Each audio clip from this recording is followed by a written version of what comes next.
আল্লাহ গো তুমি সব দিয়ে দাও, গরিব কারেও দিও না, কবুল করো মোর প্রার্থনা।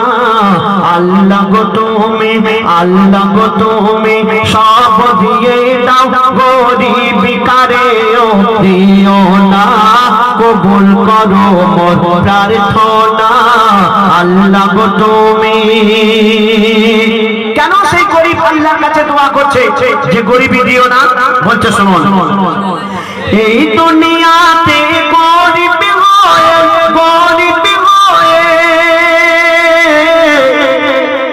এই দুনিয়াতে গরিব হয়ে বেঁচে থাকা বড়ই কঠিন। যত বয়স বাড়ে গরিবের তত বাড়ে গরিবের দিন, যত বয়স বাড়ে গরিবের তত বাড়ে গরিবের দিন। চিন্তায় চিন্তায় রাত চলে যায়, চিন্তায় চিন্তায় রাত চলে যায়, চিন্তায় চিন্তায় কাটে দিন।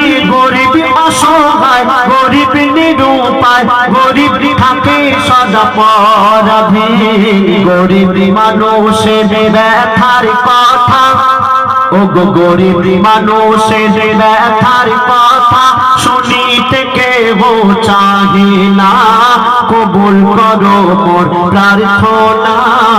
আল্লাহ গো তুমি, আল্লাহ গো তুমি সব দিয়ে দাও, আল্লাহ গো তুমি সব দিয়ে দাও, গরিব কারেও দিও না, কবুল করো মোর প্রার্থনা।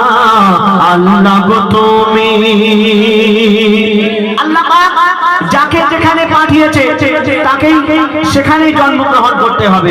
আমি যদি মনে করি আল্লাহর কাছে বলি, আল্লাহ গো আমার ক্যানিংয়ে না জন্ম দিয়ে যদি দুবাইতে জন্ম দিতে, তাহলে আমি আর গরিব থাকতাম না, আমি বড় লোক হতাম, আমি ধনী হতাম। কিন্তু না, আল্লাহ যাকে যেখানে পাঠিয়েছে তাকে জন্ম সেখানেই গ্রহণ করতে হবে। আমরা দেখি যারা শহরে, আমরা যারা বসবাস করি সেই শহরে কম বেশি রোজগার হয়, রুজি রোজগার হয়, বিভিন্ন ধরনের কাজ কাম থাকে। কিন্তু যারা সেই সুন্দরবন এলাকায়, প্রত্যন্ত এলাকায় যারা থাকে, আপনারা যদি গিয়ে দেখেন বুঝতে পারবেন যে গরিব কারা, গরিবই কেমন।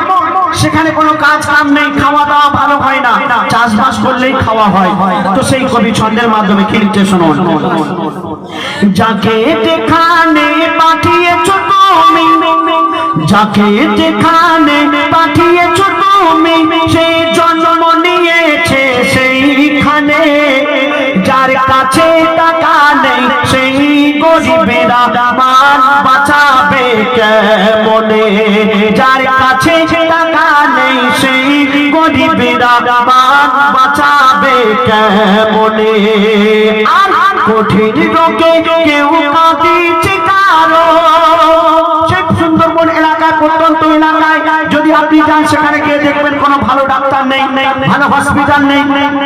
যদি কঠিন রোগে আক্রান্ত হয় তাদের কত কষ্ট হয়। তো বলছে শুনুন, কঠিন রোগে কেউ কাঁদিছে কারো, কঠিন রোগে কেউ কাঁদিছে কারো, অশ্রু ঝরে নয়নে, খাবার জোটে না কন্যা দায়ের অর্থ জোগাবে কেমনে?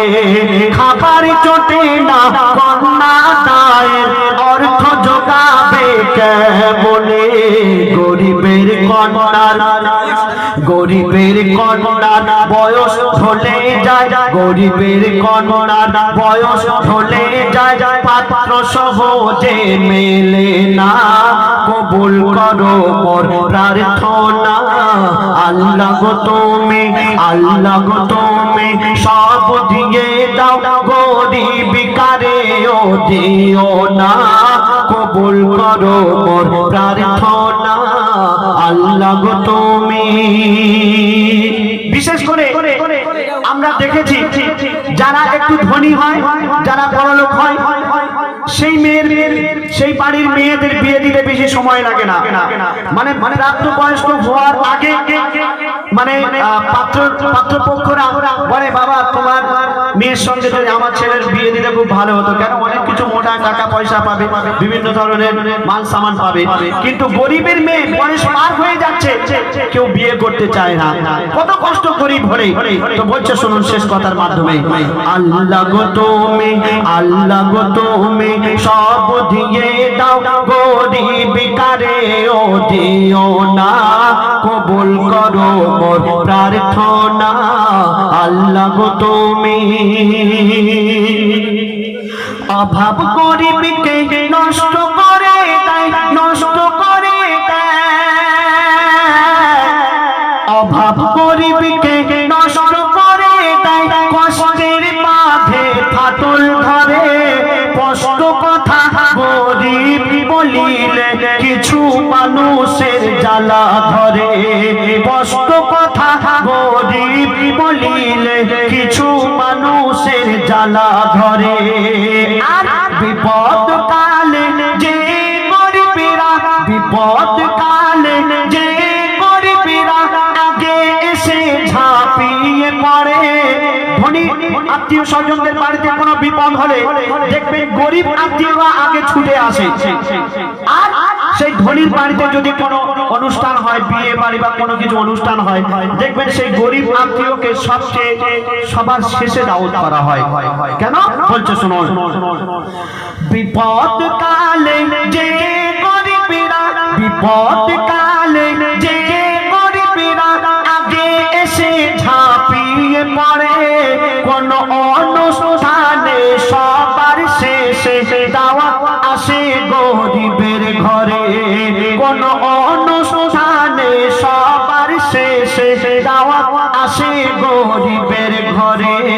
কবি ইয়াসিন বলে লোক সমাজে, ইয়াসিন বলে লোক সমাজে গরিবের কথা চলে না, কবুল করো মোর প্রার্থনা।